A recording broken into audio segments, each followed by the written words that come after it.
So dear students, करते हैं section B motion in plane का क्वेश्चन नंबर 16। क्वेश्चन नंबर 16 कह रहा है a man moves on a horizontal road towards east at 1 kilometre per hour speed. तो एक man है, वो 1 किलोमीटर पर आवर की स्पीड से ईस्ट डायरेक्शन में मूव कर रहा है। Rain appears to him vertical at 2 kilometre per hour. तो उसको अपीयर होता है, यानी कि उसको उसके हिसाब से रेन जो है उसकी वेलोसिटी है 2 kilometre per our. So actual में जो उसको अपीयर हो रहा है वो रेन की वेलोसिटी है विद रिस्पेक्ट टू मैन।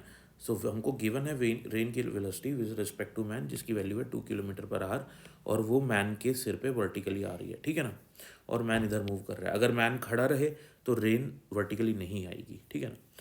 तो actual speed of rain is, तो हमको रेन की एक्चुअल स्पीड निकालनी है, तो हमको इसमें वेक्टर ट्रायंगल बनाना पड़ेगा। तो सबसे पहले हम लोग लिखेंगे velocity of rain with respect to man, क्योंकि इसी फॉर्मूले से हम लोग ट्रायंगल बनाएंगे। तो एक्चुअल में हमको वी आर चाहिए ना, तो वी आर के इक्वल्स क्या हो जाएगा, वी एम वहाँ चला जाएगा, तो वी आर क्या हो जाएगा, वेलोसिटी ऑफ रेन हो जाएगी V M plus V R M, ठीक है ना। अब इसी का यूज़ करके ट्रायंगल बनाओ। देखो, ये और ये दोनों ऐड होके ये वाला वेक्टर बनता है, तो इन दोनों को ऐसे बनाओ, एक सेंस में बनाओ वी एम। तो वी एम कहाँ है, देखो वी एम, ये रहा वी एम, ठीक है ना, प्लस वी आर एम।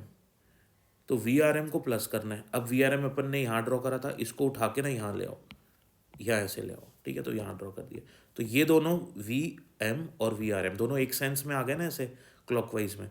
तो जो इनका रिजल्टेंट होगा वो अपोजिट सेंस में आएगा, एंटी क्लॉकवाइज डायरेक्शन में, ठीक है। तो ये वी आर आ जाएगा। तो यानी कि अच्छा, यहाँ से एक और चीज़ और पता लगती है अपन को कि रेन एक्चुअल में ऐसे फॉल कर रही है। ये क्वेश्चन ने पूछा नहीं है, लेकिन कई क्वेश्चन से पूछते हैं, तो अपन को पता होना चाहिए ये। तो देखो ये क्या बन गया आपके पास, अब एक ये बन गया आपके पास एक राइट एंगल ट्रायंगल, ठीक है ना।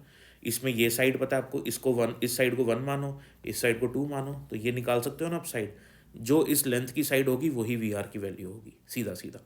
तो under root 1 square plus 2 square करेंगे तो √5 किलोमीटर पर आवर आपका आंसर आ जाएगा।